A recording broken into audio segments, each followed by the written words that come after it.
This is CBC Winnipeg News.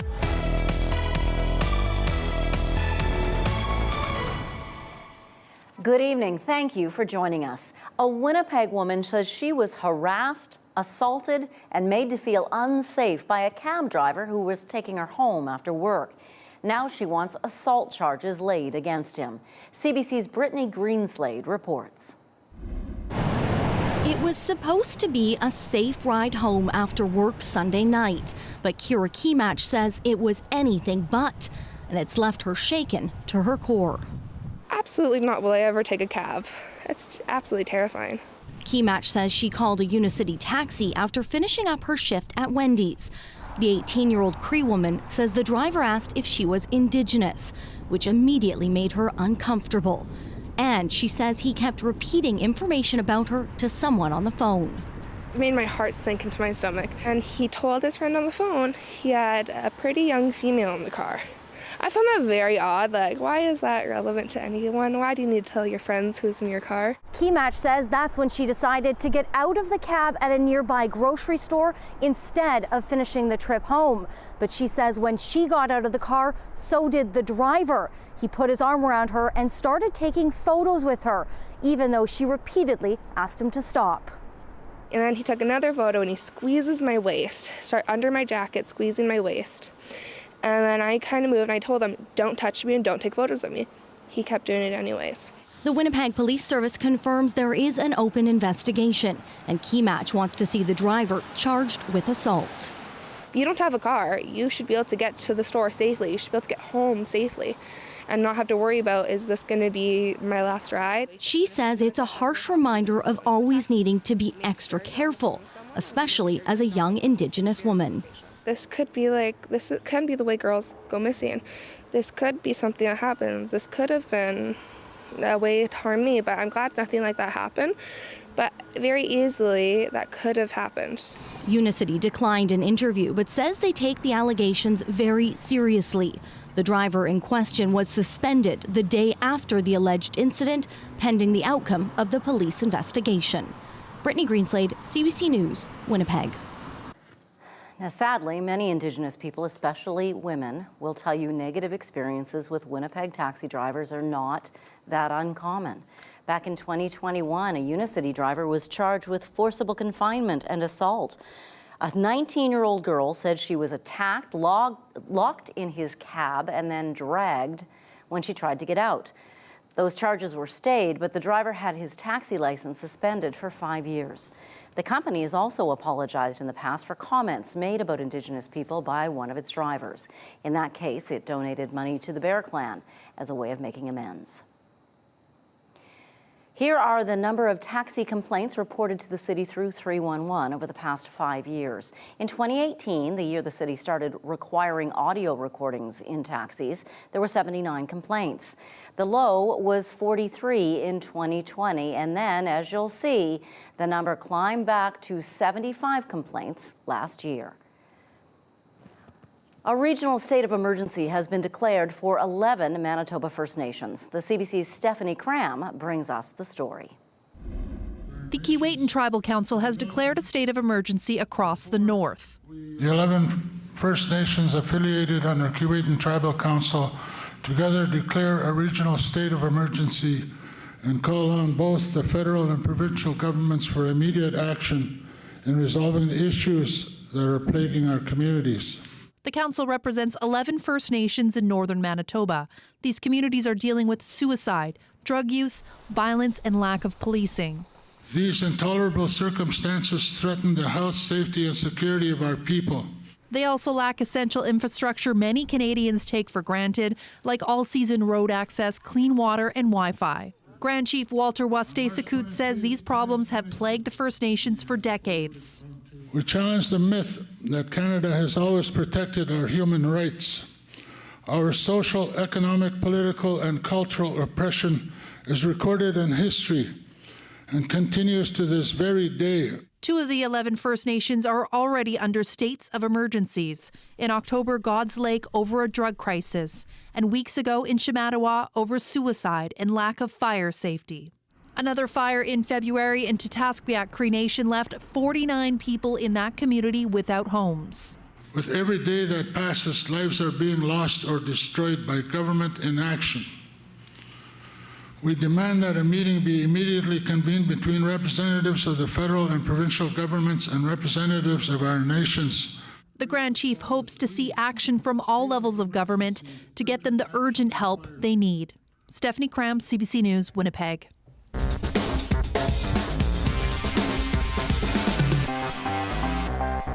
We have two stories to bring you tonight out of Winnipeg City Hall. First, City Council has approved a deal to end its legal action over the construction of Winnipeg's police headquarters.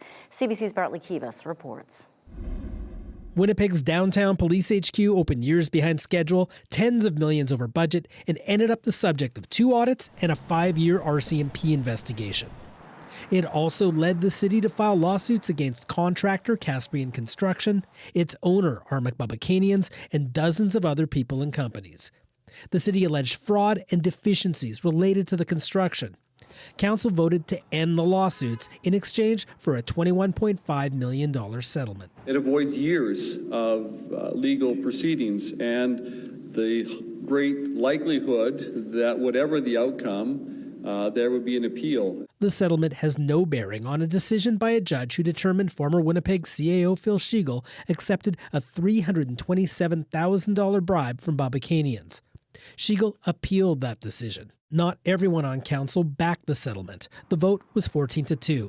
Councillors Russ Wyatt and Matt Allard wanted another set of lawyers to review the settlement. I want to make sure that there's no door open for any perceived conflict of interest. Council also debated a motion by Wyatt to once again ask the province to call a public inquiry into the police HQ and other city projects, such as the sale of the former Canadian Stadium site.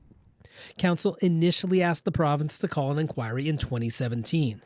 Wyatt's motion was rejected, with some calling the scope too broad, but there remains widespread appetite at City Hall for an inquiry. The Premier should have called it by now. The fact the Premier hasn't called one by now sends the citizens of Manitoba the impression that we're living in a banana republic.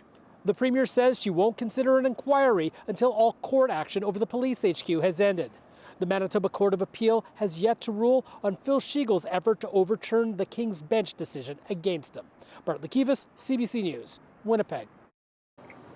Abanoji Mikana. The name means Children's Roadway.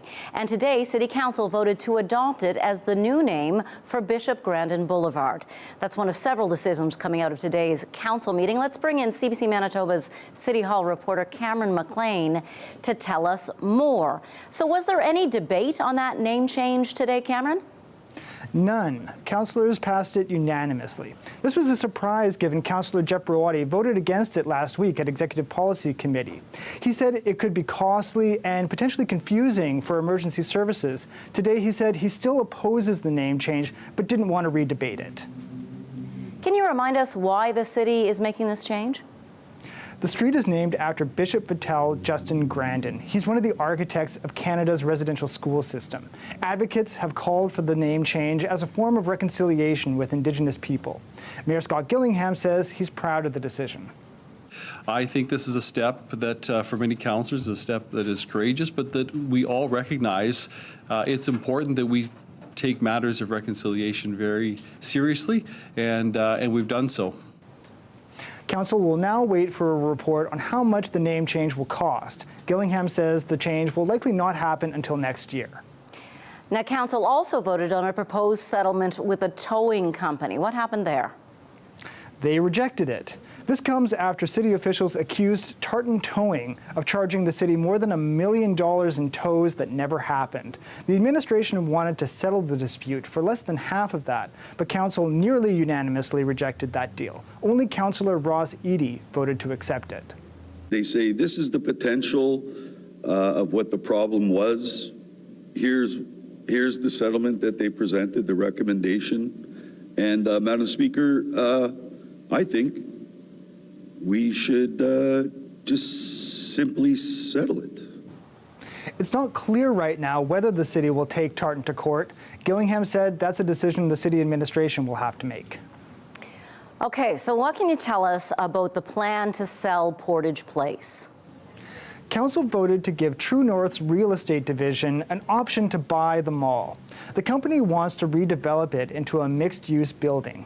The deal requires True North to consult with the community and keep the skywalks open from 7 in the morning to midnight. A final purchase proposal will come back to Council later this year. Janet? Thanks for watching all these stories for us, Cameron. That's CBC's City Hall reporter, Cameron McLean.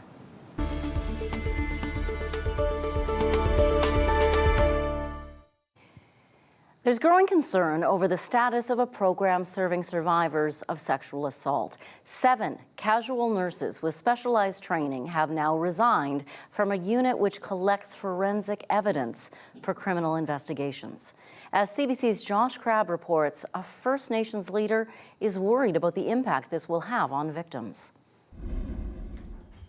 Staffing shortages have led to gaps in coverage in the province's sexual assault nurse examiner program. Assembly of Manitoba Chiefs Grand Chief Kathy Merrick is concerned it could put survivors at risk of re-victimization. It could also discourage our women from going there if they're hearing that these services are not provided in an adequate way. The program, known as SANE, has relied on 13 casual nurses to conduct forensic examinations on survivors, but 7 of them quit this week. Health Sciences Centre's head of acute health services, Jennifer Cumsty, couldn't say how many hours per week the program will be without staff, but she says there is a backup plan.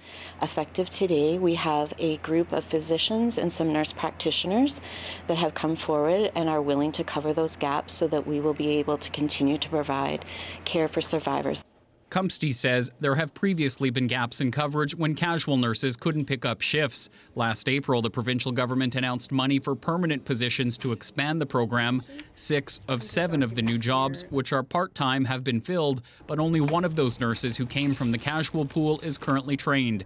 The remaining 5 still need more education. We are putting in place today the process if there is not a nurse, a trained nurse on duty, what the steps will be to activate the backup plan. I find this to be unacceptable. Health Minister Audrey Gordon previously blamed shared health management. At a separate announcement Thursday, she said there's still work to do to get the program fully up and running. To meet the needs of individuals who experience this horrible trauma, that is our government's commitment, and that is when I will be satisfied. The program's been unable so far to deliver on plans to offer 24/7 coverage. Merrick worries it could deny victims access not only to health care, but also justice. And it's something that the province should have to work to ensure that the nurses are there to be able to provide that service to our people. Health leaders want to talk with the 7 nurses who resigned to better understand their reasons for leaving and to see if they'll consider coming back. Josh Crabb, CBC News, Winnipeg. Hollywood will soon be coming to Niverville. A new multi-million-dollar film studio will be built in the small town, which is just south of Winnipeg. Local filmmaker Juliette Hagepin has teamed up with Volume Global to develop Jet Studios. It will be a full-service film and TV studio village. Hagepin says Manitoba rolls out the red carpet to film productions with significant tax incentives. She lives in Niverville and explains why she thinks it's the perfect place for a studio. I wanted to support filmmakers locally and build a community that would work together. And this, being in a smaller community, just means that I expand in a smaller community and we're closer together and we work together in a really nice environment. She expects that the studio will create 300 jobs over the next 3 years. Construction starts in June with the goal of being ready for action this fall.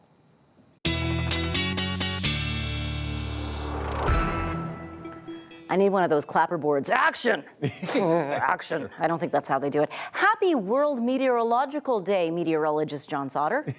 Thank you, Janet. Kind of a great day to think about our planet and how we impact our planet with the things that we do, and just sort of always think about those things, and to celebrate the science of meteorology and how far it's come in the decades. Be kind to your local meteorologist day. Yeah. Lots of sunshine, so nothing to complain about today. Yeah, there's almost no weather on here anyway. Meteorological today? Yeah, that's the one. That's the one. Let's get to some current conditions first. Now, we were aiming for -3 today. Winds, south 33 right now, earlier gusting over 40 kilometers per hour. And these south winds are going to stay brisk as we head through into the evening hours. And you see that -5 right there. Well, we've been stuck there for hours. So really falling short of the normal seasonal temperature in Winnipeg. On this date, that would be about a 2-degree temperature. So yes, a little on the breezy side. So if you're out walking the dog after dinner, you might want to dress for it. Certainly a toque, maybe a scarf. Look at this clear sky though, and that will stay with us in the overnight period. A little bit of cloud to the north, and this is giving up some snow. This is a weak disturbance that's already given into Lynn Lake about 2 centimeters. We'll see some snow tonight through Thompson, and then more snow on the way for tomorrow. A little later, well, right away actually, I'll show you how much snow I'm expecting in the next 24 hours. You can see on Futurecast the clear sky tonight and the cloud and the snow to the north that by Friday morning should be on the eastern half of northern Manitoba. We'll have a sunny start here. I do think that clouds will build in just a little bit later in the day in southern Manitoba. Maybe overnight, some of these clouds might give up a few snowflakes into Saturday morning, but then we're back into some sunshine again on Saturday afternoon, and another little band of snow on Saturday afternoon up through the Thompson and Lynn Lake areas. There it is into the overnight period into Sunday as well, so we'll see that continuing. 24-hour snowfall forecast here is looking for up to about this time on Friday, 2 or 3, maybe 4 centimeters out to the east, another 1 centimeter in Thompson, so that's on top of what you already have. So not a huge snowfall, but enough that you may have to get the shovel out and the brush and kind of clean off the sidewalk and the driveway. So despite clear skies tonight, we stay relatively mild at -10. Now I say relatively mild, but the normal overnight low is -8. That's our number in the morning. We're breezy in the morning, but as clouds build in, no more than a sun-cloud mix, really. We'll see the winds drop off and the temperature up to 0. And then in the evening on Friday, those winds shift around to the north. So it's a northerly wind and a slightly cooler day Saturday as skies clear, a -2, -3 on Sunday. And look at these temperatures on Monday, -18 in the morning, and Janet, -8 in the afternoon. So even colder on Monday than it was today. Thanks for the warning, John. We'll see you again in a little bit. It is a community built by Mennonites. So yes, Steinbach is rooted in and influenced by faith. There are at least 22 churches there. So roughly a place of worship for every 820 people. But despite what many outsiders think, Steinbach is growing, diversifying, and becoming more secular. The CBC's Ian Fraze explores how the city is surprising people.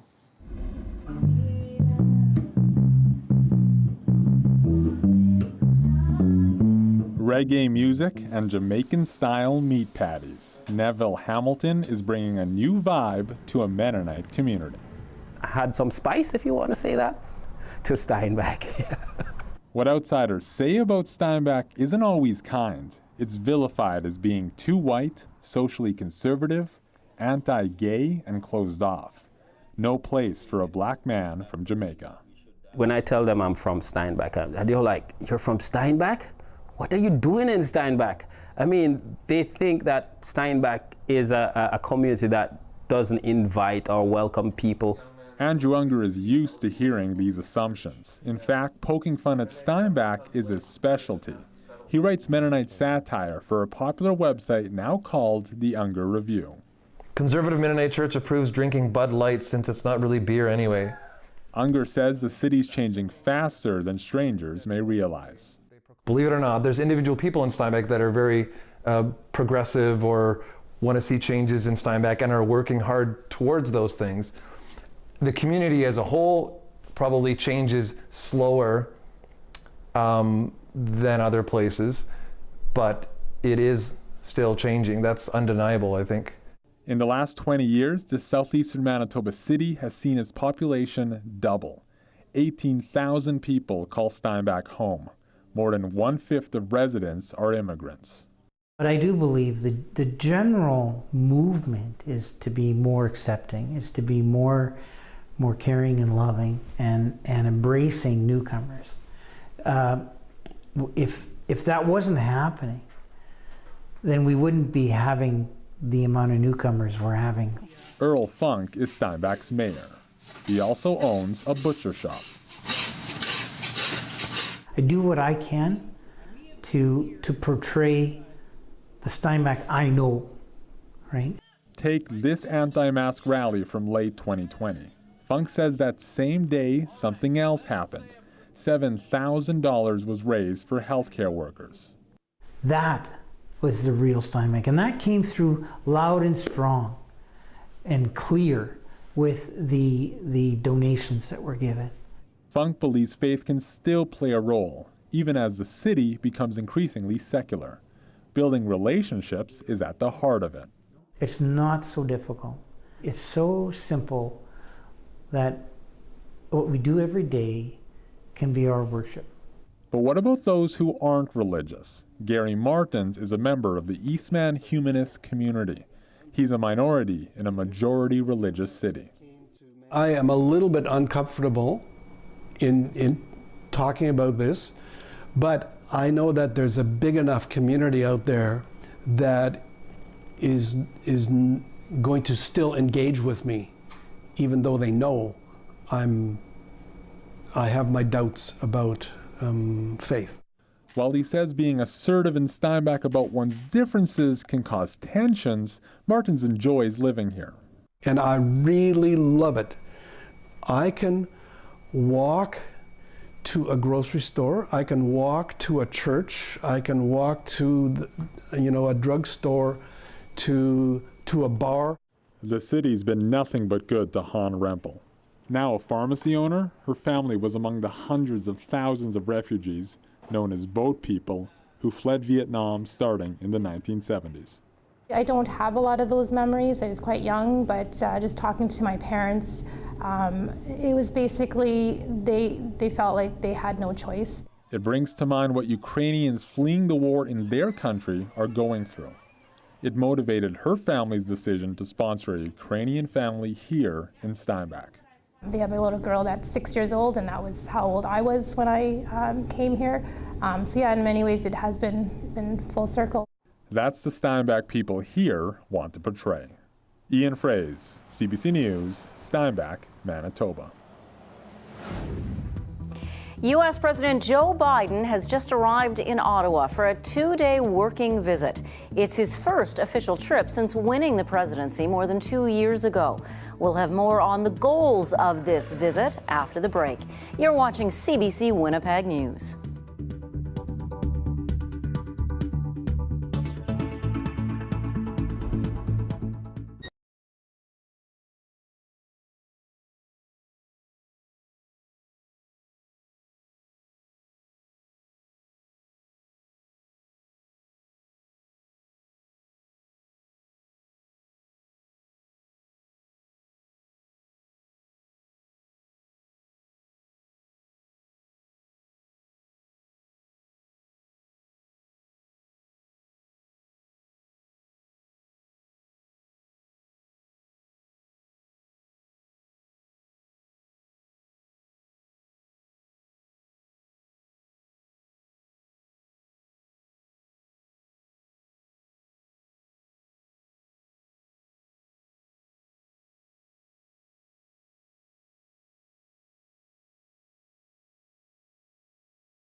U.S. President Joe Biden has only been in Ottawa for about an hour now, and already a deal is being cut to close an irregular border crossing that's been a source of tension.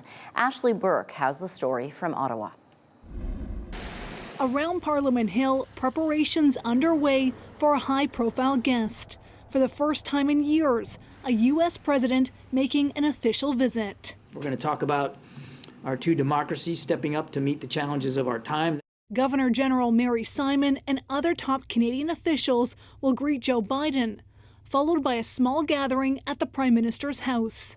And ahead of talks, Radio-Canada has learned the two countries have already struck a deal on irregular migration. I hope it's a positive sign of what's to come.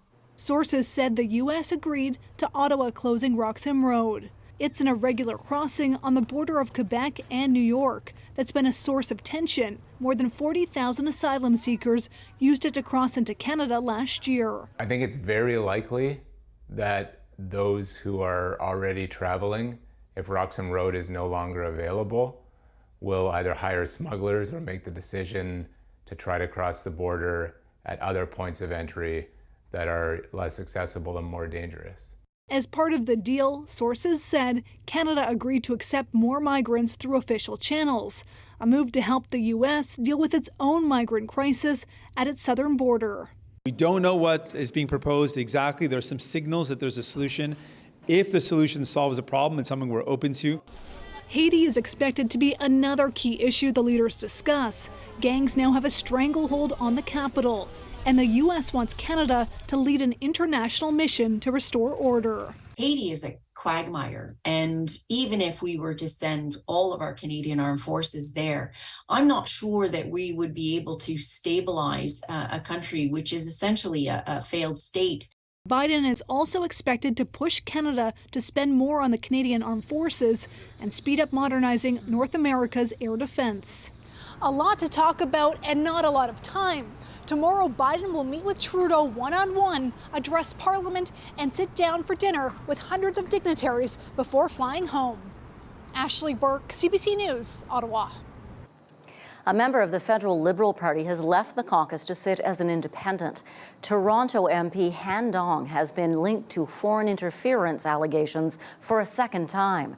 A report by Global News says Dong advised a Chinese diplomat against releasing Michael Spavor and Michael Kovrig.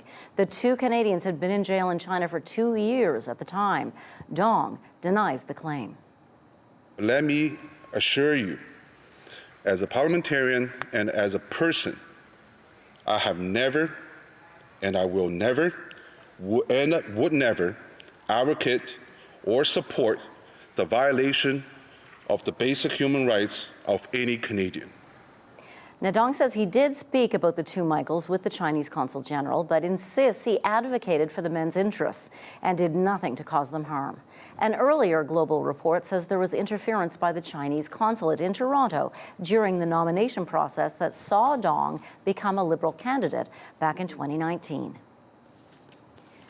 17 Ukrainian children who were sent to camps by Russian officials were reunited with their families in Kyiv today. They are among thousands who've been forcibly relocated since the war began. Briar Stewart has this report. This is the first time Denis Zaprozhenchenko has seen his 3 children since October. That's when he says his family was pressured to send them to Crimea. Most of the 17 children who were returned to Kyiv were living in Russian-occupied Kherson last fall. We were told they will see the sea and have clean air, he says. When we realized we didn't have to send them, it was too late. He and other parents were expecting their children would be returned in a few weeks. Then they were told 2 months. This reunion came after nearly half a year. Every day at 8:15 a.m., they forced us to stand up for the Russian national anthem, says Nikita. These children described different experiences. Some said they were well cared for and even had fun. But Vitaly Vertash said it was so bad that he and a girl ran away and were picked up by police 2 days later. Natalia Zronyk's 15-year-old son wasn't sent to a camp, but was taken by soldiers from their village in the Kharkiv region to a boarding school in Russian-occupied Luhansk. They threatened that they would send him to an asylum or put him up for adoption, she says. She and all of these other families were able to get their children back with the help of a foundation called Save Ukraine. It organized and paid for the trip, which took the mothers through Poland, Belarus, and eventually Russia. Mykola Kuliba says the Kremlin is trying to convince the world it's saving the children. But they have no any rights as aggressor to touch any family, any child, because it is a war crime. And they must be punished in Ukrainian court or in Hague. Last week, the International Criminal Court issued warrants for President Vladimir Putin and Russia's Children's Commissioner for war crimes. Arrest is not enough, she says. I want him sentenced to a penal colony. All of these families are now receiving social and psychological help, and organizers say they'll keep working to bring more children back home. Briar Stewart, CBC News, London. More than 1 million protesters marched through city streets in France today in a massive show of anger at the government of French President Emmanuel Macron. It's a tidal wave of opposition to pension reform and the way it was handled. CBC's Chris Brown has more. France is convulsing again, fractured over changes to public pensions that would make people work longer to get them. In Paris, tear gas filled the air as protesters, some of them anarchist troublemakers according to police, set bags of garbage on fire. The city of Rennes looked like a battlefield, so did Nantes. We have to block the country in a strong way that the government cannot ignore the people's will.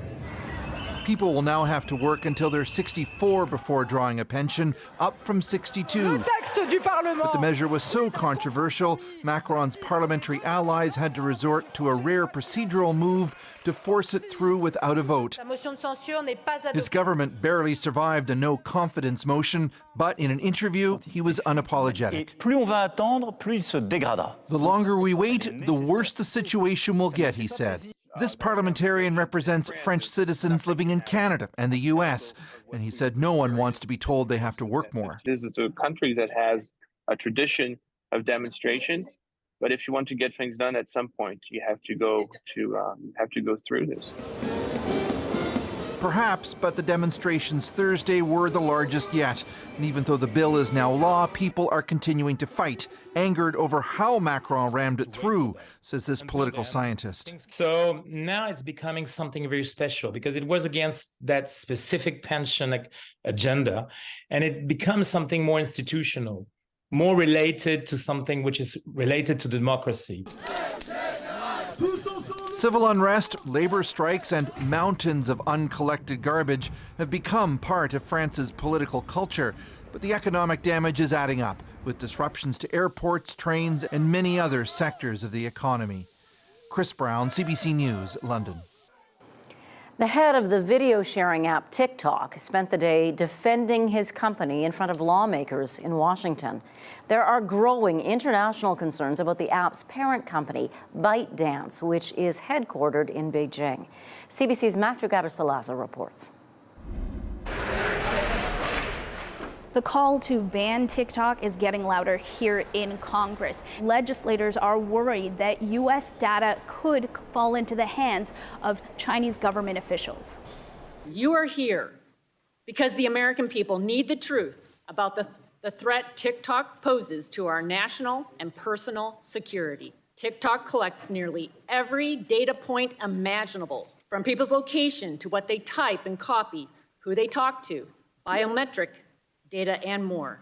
TikTok's CEO said that ByteDance is not an agent of China or any other country, and he talked about the ways that the app is trying to secure U.S. user data. 60% of the company is owned by global institutional investors. 20% is owned by the founder, and 20% owned by employees around the world. ByteDance has 5 board members. 3 of them are American. The bottom line is this: American data stored on American soil by an American company, overseen by American personnel. While many of the lawmakers are skeptical, there are some in Congress that are backing TikTok. American social media companies have been used to facilitate harm in tremendous ways. So let's talk about federal legislation to ensure the safety and security of everyone who uses social media. He says what he's seeing is speculation and not evidence, but the U.S. Justice Department is investigating after ByteDance fired employees for accessing U.S. user data to conduct surveillance on journalists. Meanwhile, TikTok is banned on federal devices, and the Biden administration is threatening an all-out ban on TikTok if ByteDance does not sell the app. The Chinese government, meanwhile, firmly opposes that. Magda Gebre-Selassie, CBC News, Washington. Up next, the return of Zellers. Stores open today in Ontario and Alberta, but will the brand make a comeback? You're watching CBC.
Zellers is now officially back in business in Canada with the opening of a dozen stores in Alberta and Ontario today. Hudson Bay hopes the brand makes a comeback, but as Sophia Harris reports, it may take more than fond memories to do that.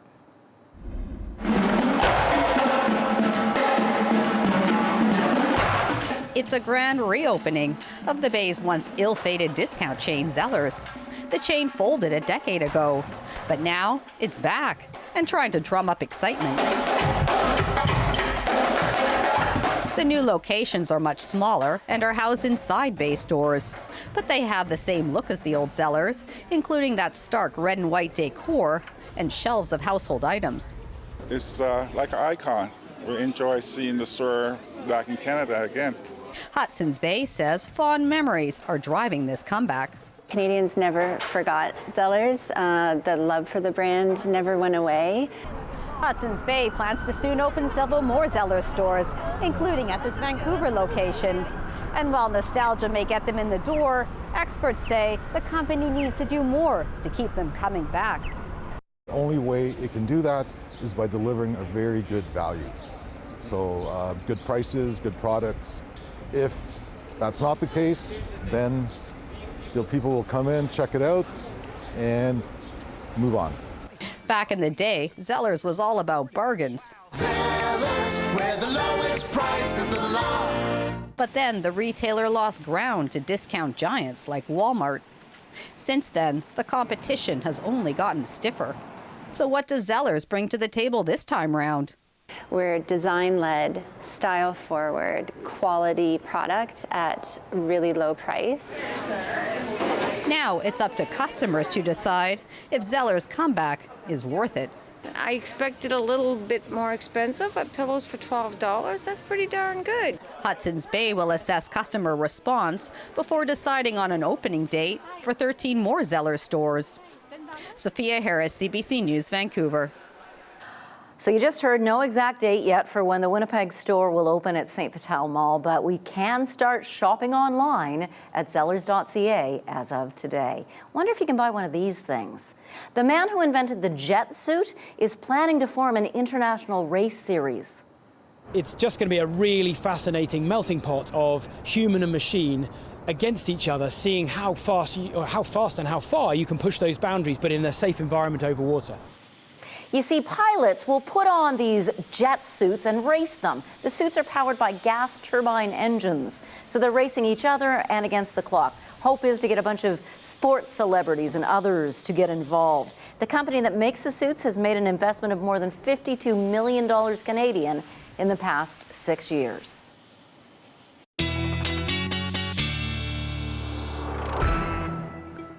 So can you get them with your Club Z points? I don't know. I don't know. That is so cool. It's so cool. Zellers is coming back. No, I mean the jet suit is what I meant. I know, right? Yeah.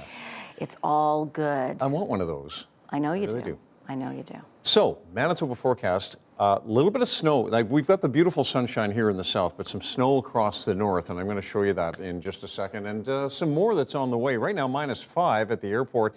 That's the best we did at the airport through the day today. -4 at the Forks. A couple of temperatures that were a little bit warmer. For instance, Eli at -2 right now. And we've got some -2s, even a +2 out in Dauphin, but -6 in Melita at the moment. A little bit milder out toward Pinawa at 0, and will be again tomorrow.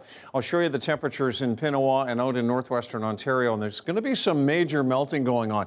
Look at these numbers to the north, close to the freezing mark or at the freezing mark in the Paw and Thompson. A little bit of snow along with this -4 in Lynn Lake, and more on the way for tonight. All right, forecast conditions under these clear skies through northwestern Ontario, getting down to -9 in Kenora, -13 in Fort Francis, and a pair of -9s in Red Lake and in Dryden. Here in Winnipeg, -10, just clear skies across southeastern Manitoba. These numbers pretty close to the seasonal normals. -11 in Brandon tonight, -10 in Portage la Prairie. There have been some solar activity lately, so we may even see some northern lights tonight. That is a better chance tonight than in previous nights.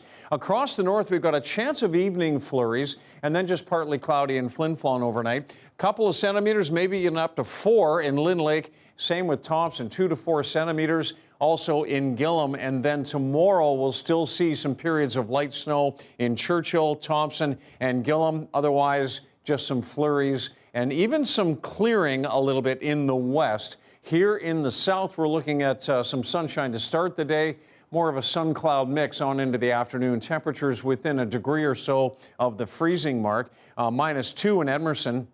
And then you get out into the forested regions and to Whiteshell, Pinawa. Look for temperatures, if the sun sticks around, up around 3 or 4 degrees, more like 3 to 5 degrees in northwestern Ontario, with mainly sunny conditions at first and then a sun-cloud mix on into the afternoon. Thank you, John. You're welcome. The holy month of Ramadan has begun. Why the Manitoba Islamic Association wants you, no matter what your faith, to join for a feast. Next, you're watching CBC Winnipeg News.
Muslim faithfuls around the world are now marking the holy month of Ramadan. It began today.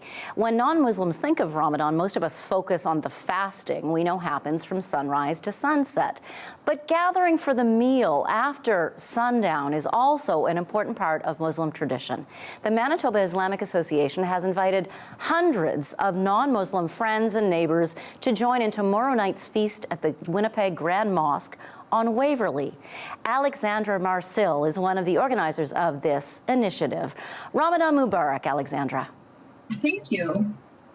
You're a member of the Islamic Association's Outreach Committee. Why was it important to encourage non-Muslims to come share a meal at the mosque during Ramadan? Yeah, so the Outreach Committee we're really excited to be able to welcome people into the mosque. Obviously, over the last few years, it wasn't really possible to do in-person events. I think this idea probably grew from the open house that we had in the fall. It was really well attended, and we got a lot of comments that people were really happy to be able to come to the mosque and to ask some questions. A lot of people had never been inside a mosque before, and they said that, oh, you know, we didn't know that we'd be allowed in a mosque, and we kind of thought Muslims were really private about their faith. Which, you know, we are actually really excited to have, you know, community inside the mosque. And especially in the month of Ramadan, community is so important, and to be able to break the fast with, you know, the broader community is, I think, going to be really special. What kind of response have you had from the community to this meal? A really heartwarming response. I can actually say now that we have reached capacity in terms of RSVPs. So I didn't expect that we would be, you know, sold out, you could say, the day before the event. So it's been really heartwarming to see how interested the community is to come. And I think everyone, you know, who's working on this event is just really excited and happy to be doing this.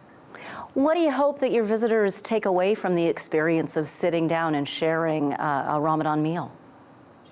So I think one of the hopes is to get to know each other better.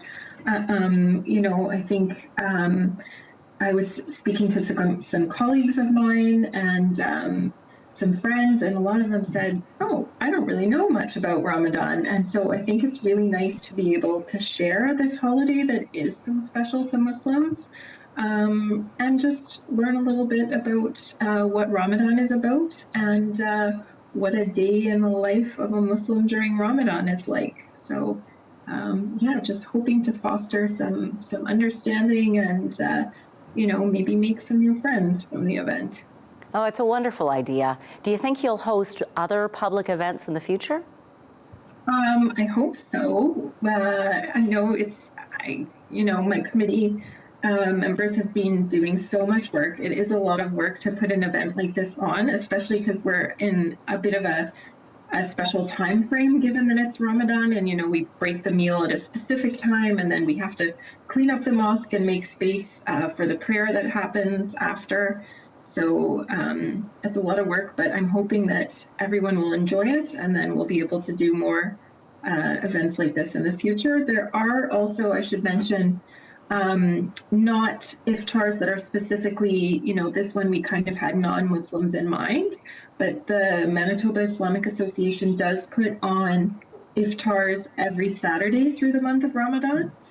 So if you go on the Facebook page or on the website, you can find information about tickets to those events.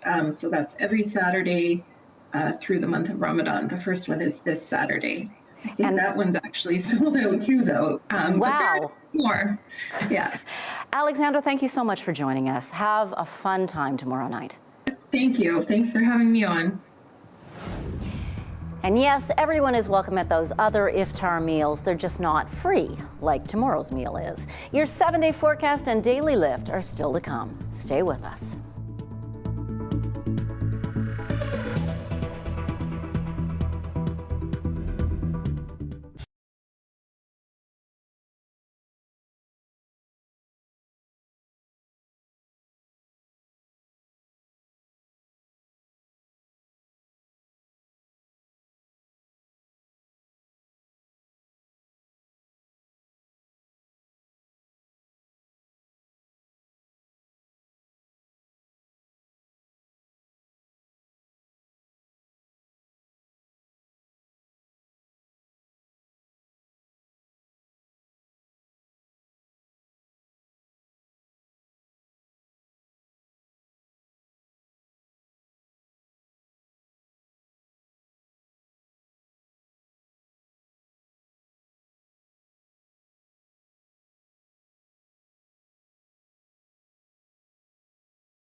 All right, your 7-day forecast. A little bit warmer tomorrow than it was today by about 5 degrees. We'll get up to 0, and then winds kind of shift to the north on Friday night, and we get a bit of a cooler weekend. The cold day is Monday. We wake up to -18, only -8 by day, and then we're slightly below seasonal, and it does look like there is more, well, confidence in the forecast that Thursday we might get into a little bit more snow. The world's largest, we're talking about snow, now we're going to talk about the world's largest flower park that has just opened in the Netherlands. Oh, it's just so beautiful. Wow, does it make you think of spring. It's spectacular. Here's your daily lift.